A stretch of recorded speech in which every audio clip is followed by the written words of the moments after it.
तो आप लोगों ने उस वीडियो पे कमेंट में हाँ लिखा है, इसका मतलब है आपको 7 दिन में जीएनएम की पूरी तैयारी चाहिए। यानी कि जीएनएम फर्स्ट ईयर का एग्ज़ाम होने वाला था, तो उसमें 7 दिन बचा है, तो 7 दिन में आपको पूरी तैयारी सभी सब्जेक्ट को करा के देने वाला हूँ। तो वीडियो थोड़ा लंबा होने वाला है, तो वीडियो को पूरा देखिएगा और ध्यान से देखिएगा। तो हम क्या सब पढ़ने वाले हैं 7 दिन में, पहले इसके बारे में जान लेते हैं। जीएनएम फर्स्ट ईयर के पहले सब्जेक्ट के बारे में जान लेते हैं। Anatomy, physiology, microbiology, physiology, sociology, fundamental of nursing, first acid, community health nursing, nutrition, personal hygiene, English Hindi हम नहीं पढ़ने वाले हैं। 1 नंबर पे आ जाता है, देखिए फिर से सब्जेक्ट पहले याद कर लीजिए, एक कॉपी पे नोट करते जाइएगा। एनाटॉमी, फिजियोलॉजी पढ़ने वाले हैं। 2 नंबर पे माइक्रोबायोलॉजी, 3 नंबर पे फिजियोलॉजी, 4 नंबर पे सोशियोलॉजी, 5 नंबर पे फंडामेंटल ऑफ नर्सिंग, 6 नंबर पे फर्स्ट एसिड, 7 नंबर पे कम्युनिटी हेल्थ नर्सिंग, 8 नंबर पे न्यूट्रिशन, 9 नंबर पे पर्सनल हाइजीन। इंग्लिश हिंदी हम नहीं पढ़ने वाले हैं, ये होगा। तो आज पहला दिन है, पहला दिन में हम क्या पढ़ने वाले हैं, इंपॉर्टेंट टॉपिक को पहले पढ़ेंगे, ठीक है। पहला दिन में हम पढ़ने वाले हैं एनाटॉमी फिजियोलॉजी। पहला डे 1 है, दिन 1 है, तो हम पढ़ने वाले हैं एनाटॉमी फिजियोलॉजी। एनाटॉमी फिजियोलॉजी में इम्पोर्टेंट टॉपिक पढ़ेंगे, जैसे कि सेल हो गया, टिश्यू हो गया, डाइजेस्टिव सिस्टम हो गया यानी कि पाचन तंत्र, लेप्लेटरी सिस्टम हो गया, एमसीक्यू, डायग्राम, डिवीजन, यही पढ़ने वाले हैं आज एनाटॉमी फिजियोलॉजी। आज दिन पहला है, तो पहले एनाटॉमी फिजियोलॉजी पढ़ लेते हैं, ठीक है। डे 2 में यानी दिन 2 में पढ़ना है माइक्रोबायोलॉजी, फिजियोलॉजी। डे 3 में पढ़ना है फंडामेंटल ऑफ नर्सिंग। डे 4 में पढ़ना है fundamental of nursing part 2। Day 5 में पढ़ना है कम्युनिटी हेल्थ नर्सिंग। डे 6 में पढ़ना है सोशियोलॉजी, फिजियोलॉजी, हाइजीन। डे 7 में फुल रिवीजन करने वाले हैं, ठीक है। तो अब पहला दिन है, तो पहला दिन में हम पढ़ने वाले टॉपिक का नाम पहले देख लेते हैं। एनाटॉमी फिजियोलॉजी पहला दिन हम पढ़ने वाले हैं। इसमें टॉपिक क्या सब आ जाता है, कोशिका, सेल और उसके भाग, उत्तक जिसे टिश्यू बोलते हैं, पाचन तंत्र, श्वसन, रक्त और उसका संचार, हड्डी का ढांचा, ठीक है, ये पढ़ने वाले हैं। तो चलिए इस वीडियो को शुरू कर लेते हैं। तो हमारा पहला सब्जेक्ट है ब्लड सर्कुलेशन। इसमें ऑब्जेक्टिव है रक्त का लाल रंग किसके कारण से होता है, तो इसका राइट आंसर हो जाएगा हीमोग्लोबिन। दूसरा क्वेश्चन है मानव हृदय में कितने कक्ष होते हैं, तो 4 कक्ष होते हैं। तीसरा क्वेश्चन है शुद्ध रक्त किस अंग से होकर गुजरता है, तो हृदय से। चौथा क्वेश्चन है हृदय का कार्य क्या है, रक्त को शरीर के अंगों तक पंप करना। 5वां क्वेश्चन क्या है धमनियाँ किस प्रकार का रक्त ले जाती हैं, तो धमनियाँ सामान्यतः शुद्ध रक्त फेफड़ों की धमनी को छोड़कर शुद्ध रक्त ले जाती हैं, ठीक है। इसमें आप लघु उत्तरी प्रश्न आ चुका है। रक्त परिसंचलन तंत्र क्या है, जब हृदय द्वारा रक्त को पूरे शरीर में पंप किया जाता है और फिर वही रक्त हृदय में वापस आ जाता है, तो इस प्रक्रिया को रक्त परिसंचलन तंत्र कहते हैं। दूसरा क्वेश्चन है 2 प्रकार के रक्त परिसंचलन तंत्र के नाम बताइए। 2 प्रकार के रक्त परिसंचलन के नाम बताइए। फुसफुसीय परिसंचलन, दूसरा हो गया प्रणाली परिसंचलन। पहला का फुसफुसीय परिसंचलन रक्त हृदय से फेफड़ों तक और वापस आता है। दूसरा प्रणाली परिसंचलन रक्त हृदय से शरीर के अन्य भागों में जाता है और फिर वापस आता है। तीसरा है हीमोग्लोबिन का कार्य क्या है, हीमोग्लोबिन फेफड़ों से ऑक्सीजन लेकर शरीर के अंगों तक पहुंचाता है, ठीक है। इसको आप याद कर लीजिएगा, जितना मैं बताता हूं सभी को याद कर लीजिएगा। ये सभी बहुत ही ज़्यादा MCQ हैं जो कि एग्ज़ाम में आने की बहुत ज़्यादा संभावना है, ठीक है।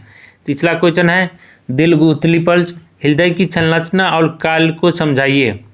हृदय एक मांसपेशी अंग है जो छाती में होता है। यह 4 कक्ष वाले होता है, दायां अलिंद, दायां निलय, बायां अलिंद, बायां निलय। इसके कार्य दायां भाग अशुद्ध रक्त को फेफड़ों में भेजता है, बायां भाग शुद्ध रक्त को पूरे शरीर में भेजता है। हृदय रक्त को पंप करके शरीर के हर हिस्से तक ऑक्सीजन और पोषण पहुंचाता है। 2 नंबर प्रश्न है रक्त परिसंचलन की प्रक्रिया को चित्र सहित समझाइए। उत्तर रक्त 2 चक्रों में बहता है। पहला फेफड़ों वाला चक्र जिसमें अशुद्ध रक्त दायां नीले में जाता है, दायां नीले से फेफड़ों में, फेफड़े से फिर बायां अलिंद्र में। दूसरा हो गया सलील वाला चक्र, जिसमें क्षुद्र रक्त बायां नीले में जाता है, बायां नीले में से पूले सलील में, फिर वापस दायां अलिंद्र में आ जाता है। ठीक है। उसके बाद 4 नंबर है डायग्राम, रक्त परिसंचलन तंत्र का डायग्राम। अगर आपको डायग्राम बनाना नहीं आता है तो आप इस तरह से डायग्राम लिख सकते हैं, जैसे इसमें लिखा हुआ है सलील से क्षुद्र रक्त, उसके बाद दायां अलिंद्र में जाता है, दायां अलिंद्र में से दायां नीले में, दायां नीले में से फेफड़े में, फेफड़े में से बायां अलिंद्र, बायां अलिंद्र से बायां नीले, उसके बाद सलील को क्षुद्र रक्त पूला सलील में जाता है। इस तरह से आप लिख सकते हैं, तब भी आपको आसानी होगी। अगर आपको डायग्राम बनाना नहीं आता है तो आप इस तरह से लिख सकते हैं। ठीक है। अगला सब्जेक्ट है हमारा हड्डियों का ढांचा। ठीक है। पहले ऑब्जेक्टिव क्वेश्चन आएगा, शरीर में कुल कितनी हड्डी होती हैं? तो इसके सबको मालूम है 200 से हड्डी होती है। शरीर की सबसे बड़ी हड्डी कौन सी है? तो सबसे बड़ी हड्डी फीमर जांघ की हड्डी बोली जाती है। ठीक है। तीसरा प्रश्न है खोपड़ी में कितनी हड्डी होती हैं? खोपड़ी में 22 हड्डी होती हैं। चौथा 4 नंबर क्वेश्चन है पसलियों की संख्या कितनी होती हैं? पसलियों की संख्या 12 जोड़े होती है, यानी कि 24 पसलियाँ होती हैं। 5 नंबर प्रश्न है मेरुदंड स्पाइन में कितनी हड्डी होती हैं? तो 33 होती हैं। दूसरा आ जाता है लघु उत्तली प्रश्न, कंकाल तंत्र क्या है? कंकाल तंत्र क्या है? कंकाल तंत्र शरीर की हड्डी को ढांचा और शरीर को आकार और सहारा देता है। दूसरा प्रश्न है कंकाल तंत्र के प्रमुख कार्य क्या है? कंकाल तंत्र के प्रमुख कार्य क्या है?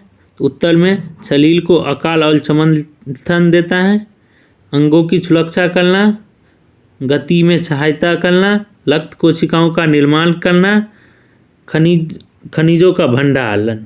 ठीक है। तीसरा प्रश्न आता है अस्थि मज्जा बोन मैरो क्या है? तो अस्थि मज्जा हड्डियों के अंदर पाई जाती है, जहाँ से लाल रक्त कोशिकाएं बनती हैं। आपने चिकन वगैरह खाते होंगे तो उस हड्डी के अंदर में लाल लाल जो रहता है उसी को अस्थि मज्जा बोला जाता है। ठीक है।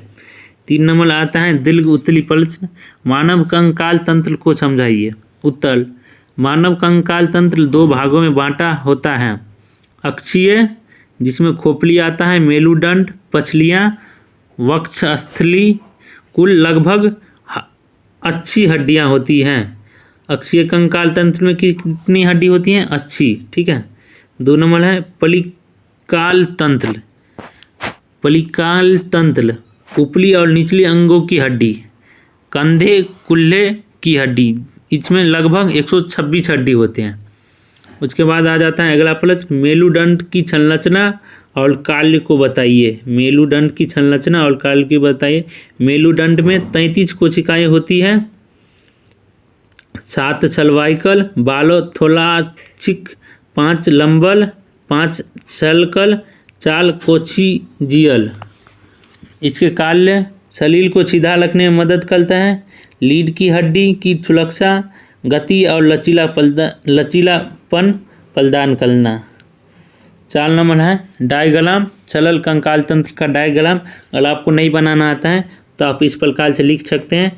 पहले खोपड़ी आ जाता है, उसके बाद मेरुदंड, मेरुदंड के नीचे पसलियाँ, पसलियाँ के नीचे भुजाएं, भुजाएं के नीचे छिलेनी, छिलेनी के नीचे जांघ की हड्डी, जांघ की हड्डी के नीचे पिंडली और पाँव। ठीक है। अगला सब्जेक्ट आ जाता है हमारा श्वसन तंत्र। श्वसन तंत्र में ऑब्जेक्टिव क्वेश्चन, श्वसन तंत्र का मुख्य अंग कौन सा है? तो श्वसन तंत्र का सांस लेने का मुख्य अंग फेफड़ा है। ठीक है, जिसे लंग्स बोलते हैं। वायु मार्ग की शुरुआत किस अंग से होती है? नाक से होती है। यानी कि आप सांस कहाँ से लेते हैं? सबसे पहले तो नोज यानी नाक से लेते हैं। श्वसन की प्रक्रिया में कौन सी गैस अंदर ली जाती है? तो ऑक्सीजन। श्वसन अगर आप सांस लेते हैं तो कौन सी गैस लेते हैं? ऑक्सीजन O2 लेते हैं। वायु मार्ग में स्वर यंत्र को क्या कहते हैं? लैरिंक्स कहते हैं। वायु मार्ग में स्वर यंत्र को क्या कहते हैं? लैरिंक्स। श्वास तंत्र की छोटी छोटी थैलियों को क्या कहते हैं? जहाँ गैसों का आदान प्रदान होता है, एल्वोलाई कहते हैं। दूसरा आ जाता है लघु उत्तल प्रश्न। श्वसन तंत्र क्या है? श्वसन तंत्र वह प्रणाली है जो शरीर में ऑक्सीजन के अंदर लेने और कार्बन डाइऑक्साइड को बाहर निकालने का काम करते हैं, उसी को बोलते हैं श्वसन तंत्र। श्वसन तंत्र के मुख्य अंग कौन कौन से हैं? सांस लेने के मुख्य अंग कौन कौन से हैं? नाक है, गला है, श्वसन है, सांस नली है, ब्रोंकाई है, फेफड़ा, एल्वोलाई। एल्वोलाई का कार्य क्या है? एल्वोलाई फेफड़ों की छोटी थैलियाँ होती हैं जहाँ ऑक्सीजन और कार्बन डाइऑक्साइड का आदान प्रदान होता है। दिलगुतली पर श्वसन तंत्र की संरचना और कार्य को समझाइए। उत्तर, श्वसन तंत्र मुख्य रूप से दो हिस्सों में बंटा होता है। ऊपरी श्वसन तंत्र, जिसमें ऊपरी श्वसन तंत्र में नाक, ग्लसनी, श्वसन रहता है। निचली श्वसन तंत्र सांस नली, ब्रोंकस, फेफड़े, एल्वोलाई रहता है।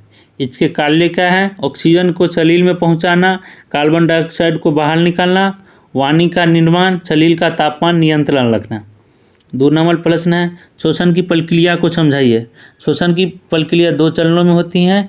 प्लेना, जहाँ हवा नाक से फेफड़ों में जाती है जिसमें ऑक्सीजन होता है। उत्सर्जन, फेफड़ों से कार्बन डाइऑक्साइड बाहर निकलती है, ठीक है। उसके बाद डायग्राम आगे हैं चित्र। अगर आपको श्वसन तंत्र का चित्र नहीं बनाना आता है तो आप इस प्रकार से लिख सकते हैं।